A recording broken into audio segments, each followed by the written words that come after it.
bottom of this page, AyinBase 8. And yesterday we discussed briefly the principle of the neshama, the nefesh, the haspa-ah of the nefesh is berotz. And we explained that the reason that the haspa-ah from nefesh is berotzin is because the haspa-ah from nefesh is haspa-ah pnimis. Haspa-ah pnimis means that the chayas that the nefesh gives actually is imbued in the guf itself. The guf comes to life. It's not that there is independently to the guf, there is a davar chay, like in the sun. But the guf itself, it comes to life. This is haspa-ah pnimis. We explain the mashal for that. And the Alter Rebbe says that haspa-ah sechel is also haspa-ah pnimis. And this is why haspa-ah sechel has to be intentional. One cannot learn sechel because he hears these words and he figures out that's not sechel, that he can learn the logic of it. Sechel, haspa-ah sechel is a nefesh haspa-ah. And that and that serves to bring out from the nefesh his own sechel. That's haspa-ah pnimis. That can only be with an intentional connection haspa-ah. So subsequently, reflecting on this, I realized that this is actually the principle of the function of a mashal. Sometimes the mashal itself is very intricate. What is the function of a mashal? You can explain the Ayin also in its details, and then it'll be understood the way the Ayin is presented. What's the function of a mashal? If you present the Ayin, so then it will be makif. He will not the Talmud will not be able to relate to what you are teaching him. He'll understand it. And the for a mashal is that you take something from his own experience, something that he personally can relate to, that this is part of his reality, and you show him certain points from which you draw the nimshal. Then the nimshal becomes a davar pnimi. He actually relates to the nimshal through the mashal. It becomes something personal. That's a function of a mashal. The logic, the mashal does not help to understand the logic. The mashal helps to connect to the sechel, to really understand it.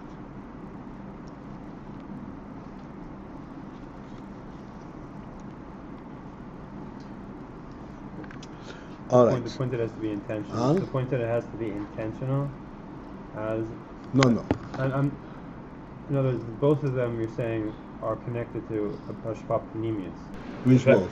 The fact that it has to be intentional, and then also that the mashal thing was explaining what haspa-ah pnimis means, that he actually relates to it.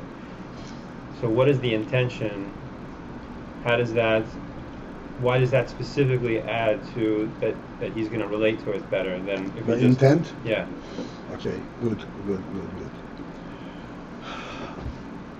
The point of intent is that when a mashpia sechel, he's not mashpia sechel per se. He's mashpia himself.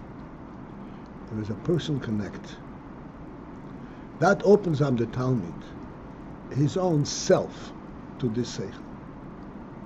This is the intent element. The nefesh is mechayed the guf. The sun illuminates the world. And we all understand that that's most easy. The sun illuminates the world by light, not by its presence, by itself. And therefore the world remains what it is before. The nefesh gives chayes to the guf, but it gives chayes to the guf in the sense that the guf becomes a nefesh, in a certain sense.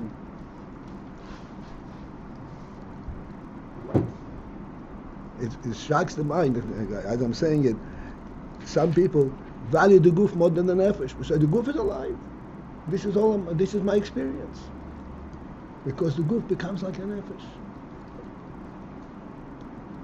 And when a person is not well, you go right away to see what is it, where is the chemicals, but there's a nefesh in there. Sometimes the whole thing is the problem that the nefesh is hiding, is obstructed. It's not a good problem.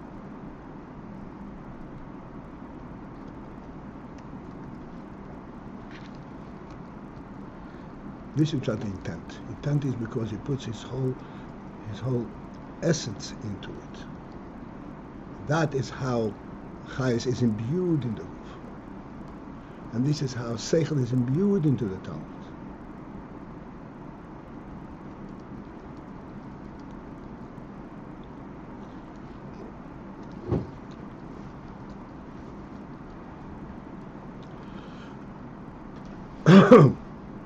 All right, so we are now graduated to AyinBase 9.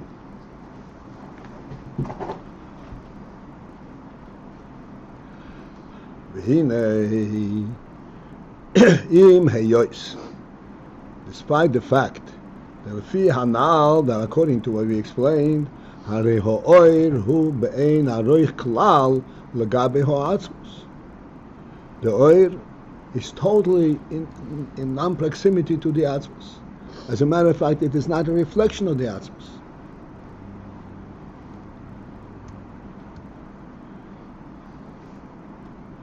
It's actually a reflection. Remain on this call, press 1.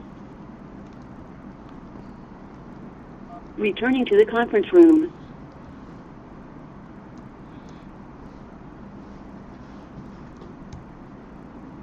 There is a gap between the atzmus and the oir, and that is by the rotzen. If not for the rotzen, the atzmus does not reveal itself in oir. Therefore, it's be'ein haroich klal legabe ha'atzmus.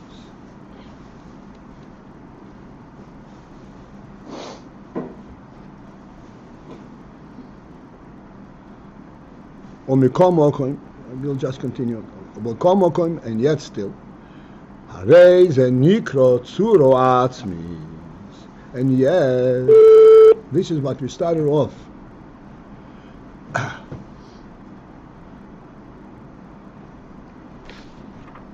A little while ago, that we with the intention to explain how the oir itself is also behind surah atzmis. Not only the etzem is surah atzmis, but the oir itself is also surah atzmis.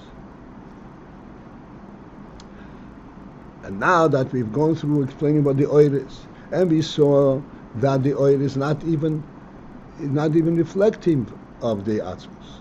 So how can it be surah atzmis? Vehinay. So what's the inyan in this?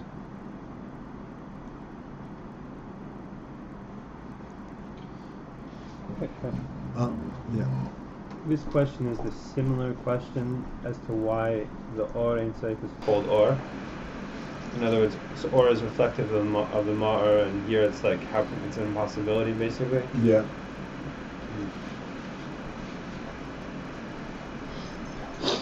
Inyan. However, the inyan is.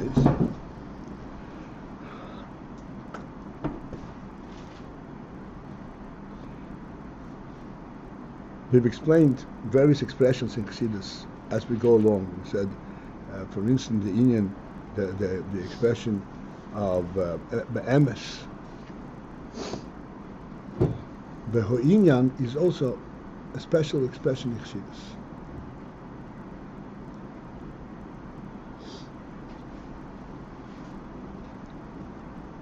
Just as we explained when it becomes the word be'emes, it means to say that this is not something that I can lay it out in front of you step by step and you would tangibly understand it. It doesn't have a tangible means of approach.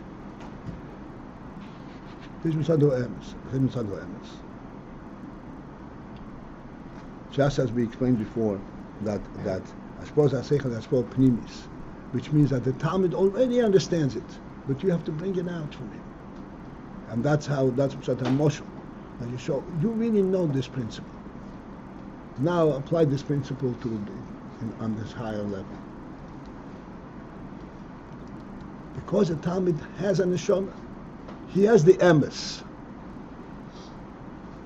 This emes is independent of the goof. The emes is an emes eliki. Based on this emes that is what the neshama is. This is b'dat you can relate to this thing. That's meant by emes. At a similar level, on a slightly lower level, is vinyan v'ho'inyan. V'ho'inyan means it is not something that is a mitzvah, it's a dover. It's an inyan. Inyan means a concept, without a keli. That's meant to inyan. What's the inyan in this? We once explained, not long ago really, the difference between kavanas u'atzmus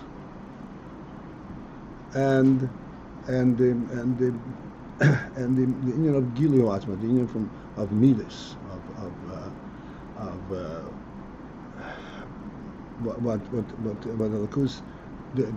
the midas come from toiv and gvura, chesed and gvura and all that. Then there's kavanas u'atzmus. What's kavanas u'atzmus? Kavana is not part of the oyer. It's not an oyer in it. It is an etzem in it. And this is the etzem as represented in the oyer. It's with kavanas u'atzmus.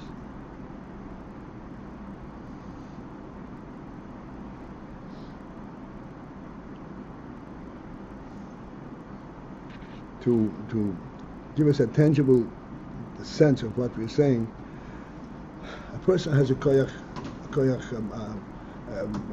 in the yad, koyach hatnua in the yad, in hand.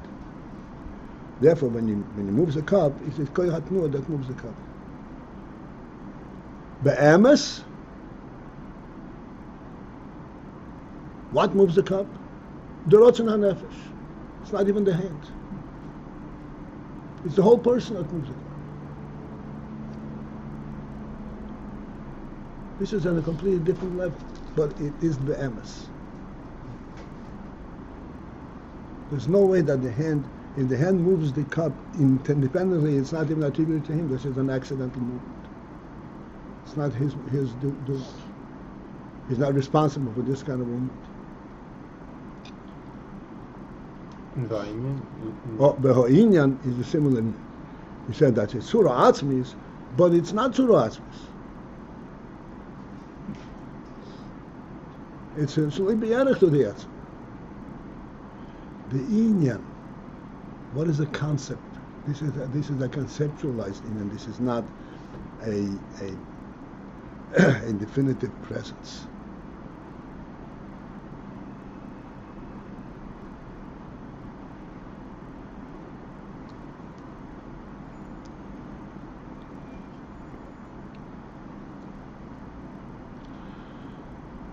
Vehinay. Tzuro atzmis. We have to understand the following. Tzuro atzmis, what is tzuro atzmis? He atzuro horishoino shelo kodam eleho tzuro acheres. It will sound simplistic, but it's very, very elusive. Tzura Atzmis is Atzura Horisheina, is the very first Tzura. Shelo Kodam Eleho Tzura Acheres, that is not preceded by another Tzura.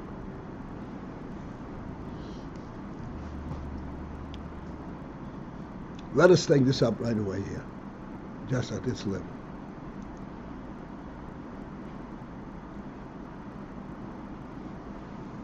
Okay, this watch has a certain Tzura, has a certain form. What is this watch made of? And this whole form is reformatting the form of metal, or whatever of steel. This is not a tzura atzmis, because there's a tzura preceding it. You take a tzura a tzura pshuta, so a tzura pshuta, just a plain piece of metal, and you form it in a certain way. What are you forming? The tzura.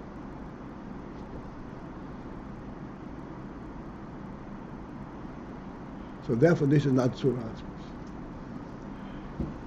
So the Rebbe says such simple words, but we ought to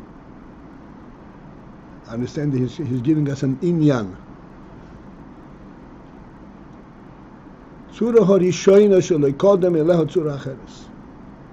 First tzura that is not preceded by another tzura. In other words, this tzura is not redefining an existing tzura. Reformatting an existing tzura, like formatting a piece of metal. This is tzura harishoyna shelekodem letzura acheres. This tzura is not superimposed or derived from an existing tzura. It is derived from what? From a non-tzura. Not tzura atzmos.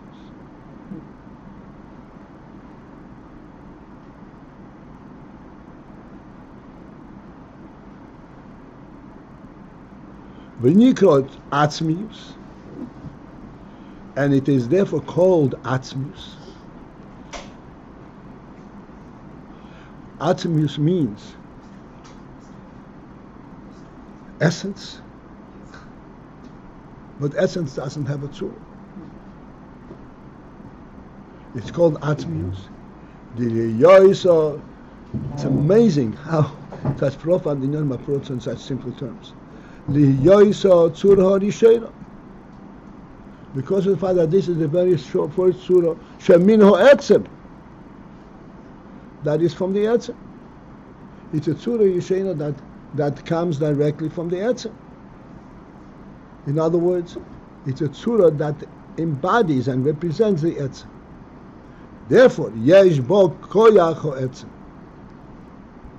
Therefore, this tzura has the koyach of the etzem.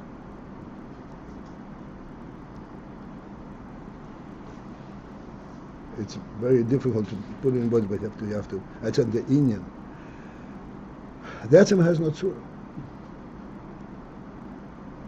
And then there is the tzura that represents the etzem. It doesn't represent the etzem.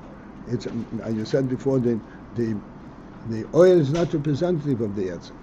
But if this is the first tzura, that gives it the title and that gives it the status of being tzura atzmos. Which means that what? If this etzem should come in the tzura, this is how it would come out.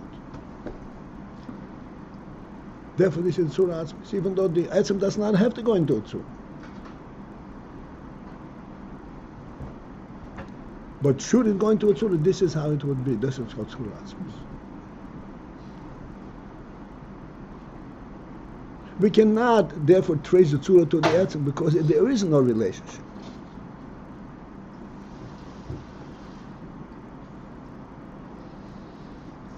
So why do you call it a tzura? Why do you call it tzura? It is a tzura because you can see it. It reveals itself. But it represents a non-tzura. But it represents an non-tzura. In other words, it comes from a non-tzura. And that's why it's a tzura atzmos. It's a tzura nishain.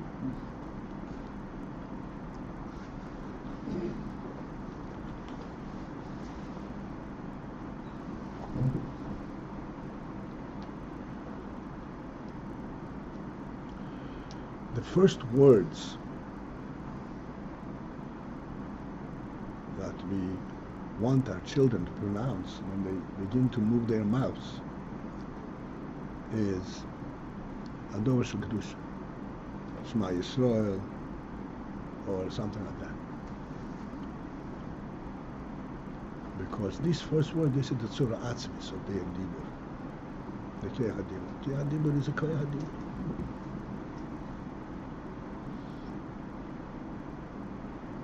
If he's going to, koyach hadibur, he doesn't have to speak. As a matter of fact, he's not able to speak at first. He has to train himself.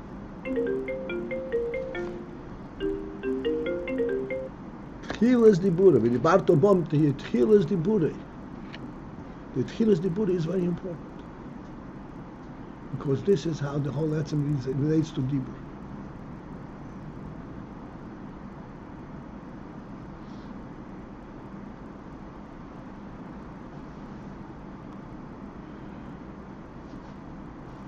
The Eitzah Tzura Yishena Shemin Ho Etzem, being that this is the first Tzura that is from the Etzem.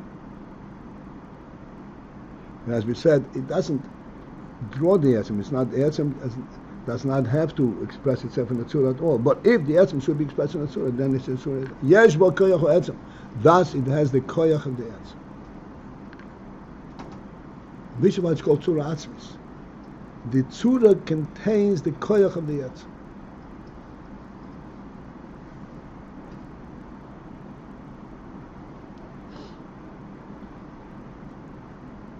Like we said before, the metal has a certain form. When we're referring to metal, we're referring to the tzura of the metal. But the tzura has the koyach of the etz.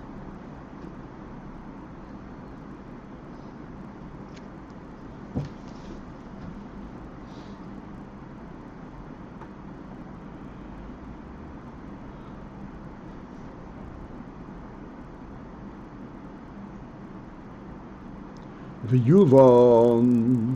So if it was a tzura min ha-tzura, we could not say that it has the koyach of the etzem? That's right. It doesn't.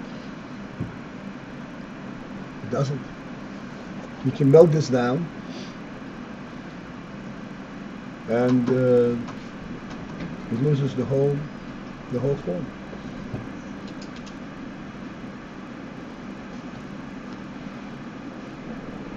You cannot eliminate the tzura atzmis.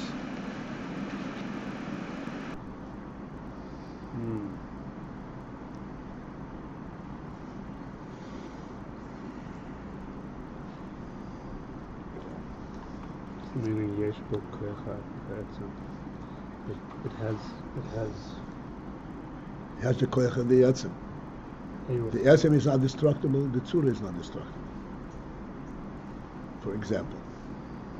Does it reflect just one? It reflects only one face of it.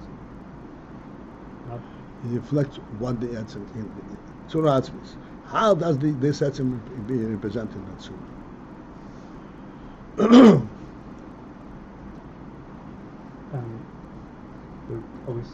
We used the word embodied before. I'm trying. This tzura, is it just a manifestation? It's just one form coming from etzem. No, a tzura atzmis is not one form. Tzura atzmis means that's what's called tzura rishena. Should this etzem come into a tzura, it will be the sechel tzura.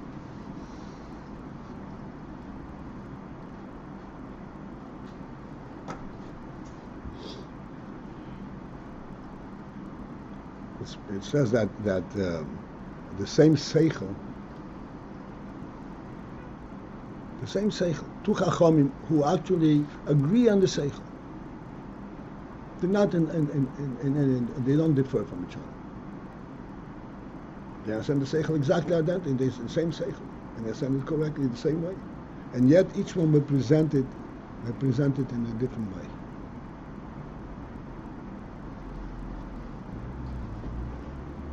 Because they're not representing the tzura atzmis of the sechel. Because they're not. They're not. Once they come to representing it, and they're representing the tzura of the tzura. Okay. The way the sechel is in machshava, it's not the sechel itself. It's not the pure sechel. It's machshava. Machshava is already a levush. So if they really were representing the etzem, the tzura, there would be no disagreement. Sorry? If they really represented the etzem. And the etzem, there is no disagreement. Right. And if they had a tzura atzmi, if each one had, they'd been the same. They would be the same. This is why the sechel is mislabish in machshava, and there it has a different presence. Huh. I was thinking. This is an interesting inyan. It says that Beshamu Bezhilel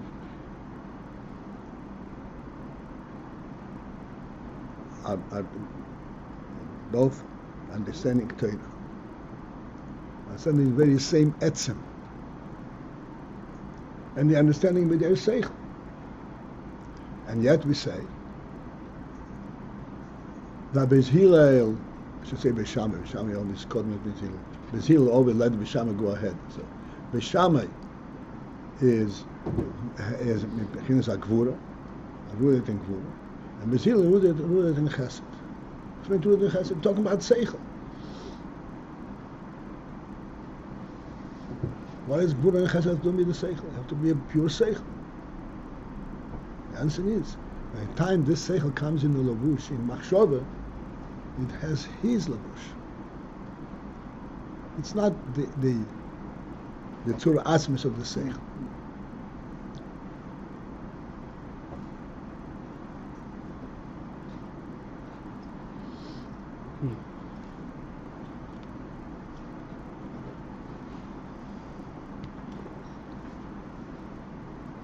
I was thinking the way water becomes ice, it becomes a tzura, but here it's not that it becomes a form.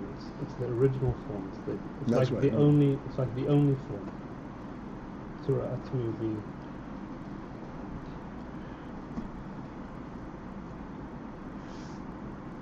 But I need to correct you. This.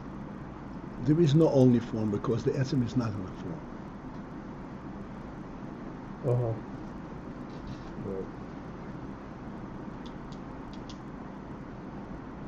Right. But somehow this tzura is more than just any shape that came from water. If for some reason the etzem would choose or would be brought out into a tzura, into a form, it will be this one. This is a tzura atzmos. But the etzem is atzma, it doesn't have to be in a form. It doesn't need to be shown. Doesn't that imply it can be any form? But That sounds to me like it could be any form. It could be anything. Like any shape. no. If it's any form, then it's not representative of the etzem.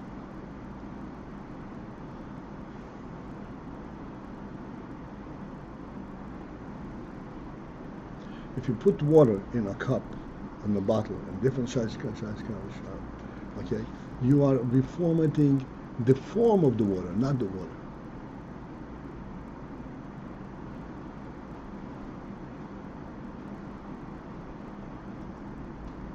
So identical water.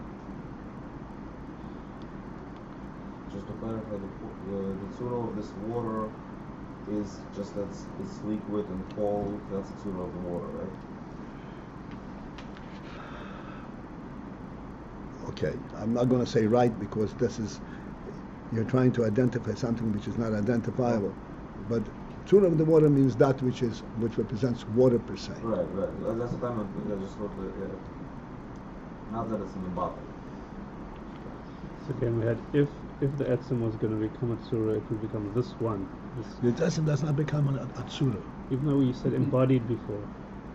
The etzem does not become a tzura. It is Uh-huh. put into a tzura. It shows itself so that you could see it. And you can only say the only way you can see it is through a tzura. The etzem itself you can't see. Mm-hmm.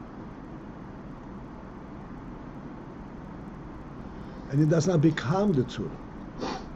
But the tzura is representative of the etzem because this is the tzura atzmos. If it should come to representation, it will be this one.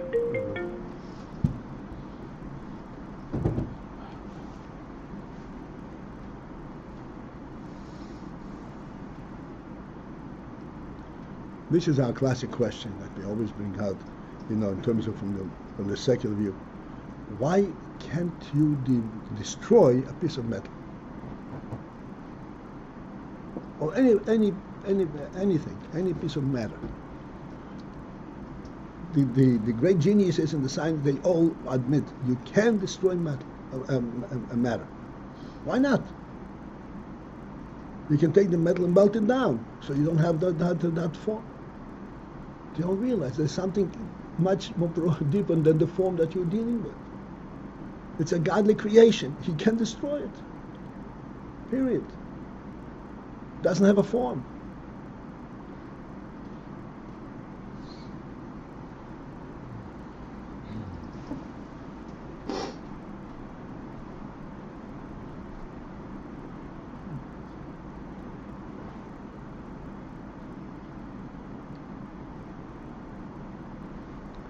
All right, this will be it for this morning. And because it doesn't have a Huh? form, you think because it has a form, that's why you can't destroy it.